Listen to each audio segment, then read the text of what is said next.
Dronacharya പെരുമ്പാവൻ്റെ online ക്ലാസ്സിലേക്ക് എല്ലാവർക്കും സ്വാഗതം. ഇന്ന് നമ്മൾ ഡിസ്കസ് ചെയ്യാൻ പോകുന്നത് കറണ്ട് അഫയേഴ്സ് ആണ്. ഈ വർഷം പ്രഖ്യാപിച്ചിട്ടുള്ള പ്രധാനപ്പെട്ട പുരസ്കാരങ്ങൾ ഏതെല്ലാമെന്ന് നോക്കാം. ആദ്യമായി നൊബേൽ പ്രൈസ്. നൊബേൽ പ്രൈസ് എന്ന് പറയുമ്പോൾ തന്നെ നമ്മൾ ഓർക്കേണ്ട വ്യക്തിയാണ് ആൽഫ്രഡ് നോബൽ. ആരാണ് ആൽഫ്രഡ് നോബൽ? പ്രസിദ്ധനായ രസതന്ത്രജ്ഞൻ, ഇൻവെൻറ്റർ, അതേപോലെ ഒരു ബിസിനസ്സുകാരൻ കൂടിയായിരുന്നു ആൽഫ്രഡ് നോബൽ. അദ്ദേഹമാണ് നൊബേൽ പ്രൈസ് നൽകണമെന്ന ഒരു കാര്യം മുന്നോട്ട് വച്ചത്. 1895 അദ്ദേഹം അദ്ദേഹത്തിൻ്റെ വിൽ പത്രത്തിൽ എഴുതി ചേർത്ത കാര്യമാണിത്. അദ്ദേഹത്തിൻ്റെ സ്മരണാർത്ഥം 1901 മുതലാണ് നൊബേൽ പ്രൈസ് നൽകി തുടങ്ങിയത്. ആൽഫ്രഡ് നോബലിൻ്റെ ഓർമ്മയ്ക്കായി 1901 മുതലാണ് നൊബേൽ പുരസ്കാരങ്ങൾ നൽകി തുടങ്ങിയത്. 6 വിഷയങ്ങളിലായാണ് പുരസ്കാരങ്ങൾ നൽകുന്നത്. Physics, chemistry, medicine, literature, piece and economics എന്നീ സബ്ജക്റ്റുകളിലായാണ് നൽകുന്നത്. തുടക്കത്തിൽ 5 വിഷയങ്ങളിൽ നൽകിയിരുന്ന പുരസ്കാരങ്ങൾ 1969 ഇക്കണോമിക്സ് കൂടെ ആഡ് ചെയ്ത് 6 വിഷയങ്ങളിലായി നൽകുന്നു. 2024 വിന്നേഴ്സ് ആരെല്ലാം എന്ന് നോക്കാം. ആദ്യമായി ഫിസിക്സ്. ഫിസിക്സിൽ ഈ വർഷം 2 പേരാണ് പുരസ്കാരം ഷെയർ ചെയ്തിട്ടുള്ളത്. കനേഡിയൻ സിറ്റിസനായ ജെഫ്രി ഇ ഹിൻഡനും US സിറ്റിസനായ ജോൺ ജെ ഹോഫീൽഡുമാണ് പുരസ്കാരങ്ങൾ ഷെയർ ചെയ്തിട്ടുള്ളത്. അവർക്ക് എന്തിനാണ് പുരസ്കാരം ലഭിച്ചത്? നിർമ്മിത ബുദ്ധി അഥവാ ആർട്ടിഫിഷ്യൽ ഇൻ്റലിജൻസ് അടിസ്ഥാനമാക്കിയ മെഷീൻ ലേണിംഗ് വിദ്യകൾ വികസിപ്പിച്ചതിനാണ് അവർക്ക് പുരസ്കാരം ലഭിച്ചത്. അപ്പോൾ ഇവരുടെ പേര് ഓർത്തിരിക്കാൻ നമുക്കൊരു കോഡ് പരിചയപ്പെടാം. ജെഫ്രിക്ക് ഫിസിക്സിൽ ഹോപ്പുണ്ട്. ജെഫ്രി എന്ന് പറയുന്നത് ജെഫ്രി ഇ ഹിൻഡനും ഹോപ്പ് എന്ന് പറയുന്നത് ജോൺ ജെ ഹോഫീൽഡുമാണ്. അവർക്ക് എന്തിനാണ് പുരസ്കാരം കിട്ടിയത്? ഫിസിക്സിലാണ് പുരസ്കാരം കിട്ടിയത്. അങ്ങനെ ഈ കോഡ് കണക്ട് ചെയ്യുക. ജെഫ്രിക്ക് ഫിസിക്സിൽ ഹോപ്പുണ്ട്. ഫിസിക്സിൽ ആർക്കെല്ലാം നൊബേൽ പ്രൈസ് കിട്ടിയെന്ന് നമ്മൾ പഠിച്ചു. ഇനി നമുക്ക് കെമിസ്ട്രി നോക്കാം. കെമിസ്ട്രിയിൽ ഈ തവണ 3 പേരാണ് പുരസ്കാരം ഷെയർ ചെയ്തിട്ടുള്ളത്. US സിറ്റിസനായ ഡേവിഡ് ബേക്കറും UK സിറ്റിസനായ ഡെമിസ് ഹസാബിസും ജോൺ എം ജെമ്പറുമാണ് ഈ തവണ പുരസ്കാരങ്ങൾ ഷെയർ ചെയ്തിട്ടുള്ളത്. അവർക്ക് എന്തിനാണ് പുരസ്കാരങ്ങൾ കിട്ടിയത്? കമ്പ്യൂട്ടേഷണൽ പ്രോട്ടീൻ ഡിസൈനുമായി ബന്ധപ്പെട്ട ഗവേഷണങ്ങൾക്കാണ് പുരസ്കാരം ലഭിച്ചത്.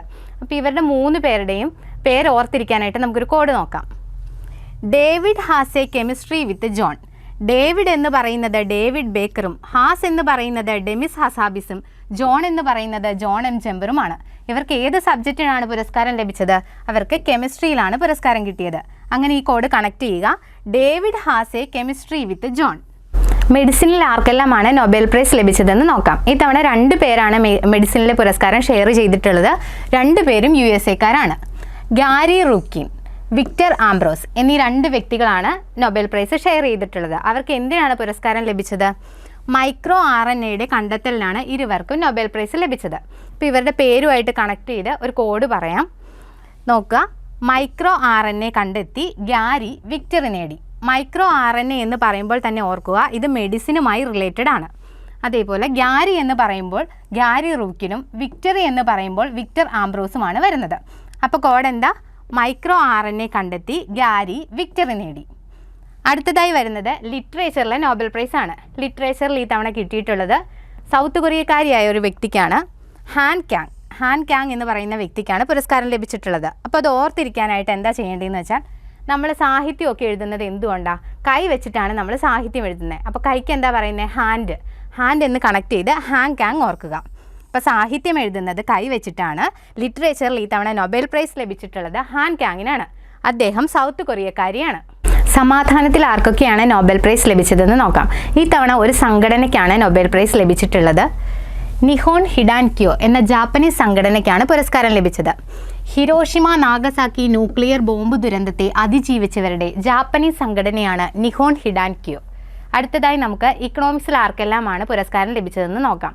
3 പേർക്കാണ് ഈ തവണ പുരസ്കാരം ലഭിച്ചിട്ടുള്ളത്. Daron Acemoglu, Simon Johnson, James A Robinson. ഇവർ 3 പേരും US സിറ്റിസൺസ് ആണ്. ഇവർക്ക് എന്തിനാണ് പുരസ്കാരം ലഭിച്ചത്? സാമൂഹ്യ സ്ഥാപനങ്ങളുടെ രൂപപ്പെടലും അഭിവൃദ്ധിയും സംബന്ധിച്ച പഠനങ്ങൾക്കാണ് ഇവർക്ക് പുരസ്കാരം ലഭിച്ചത്. അപ്പോൾ ഇവരുടെ 3 പേരുടെയും പേര് ഓർത്തിരിക്കാനായിട്ടൊരു കോഡ് പറയാം. ജെയിംസിനും സൈമണിനും ധാരാളം സമ്പത്തുണ്ടായിരുന്നു. ജെയിംസ് എന്ന് പറയുന്നത് ജെയിംസ് എ റോബിൻസണും സൈമൺ എന്ന് പറയുന്നത് സൈമൺ ജോൺസണും ധാരാളം എന്ന് പറയുന്നത് ഡെറോൺ എയ്സ്മോഗ്ലുവുമാണ്. അപ്പോൾ അവർക്ക് ധാരാളം സമ്പത്തുണ്ടായിരുന്നു എന്നാണ് പറയുന്നത്. സമ്പത്ത് എന്ന് പറയുന്നത് ഇക്കണോമിക്സ് ആയിട്ട് കണക്ട് ചെയ്യുക. അപ്പോൾ ഇക്കണോമിക്സിൽ 3 പേർക്കാണ് പുരസ്കാരം ലഭിച്ചിട്ടുള്ളത്. Daron Acemoglu, Simon Johnson, James A Robinson.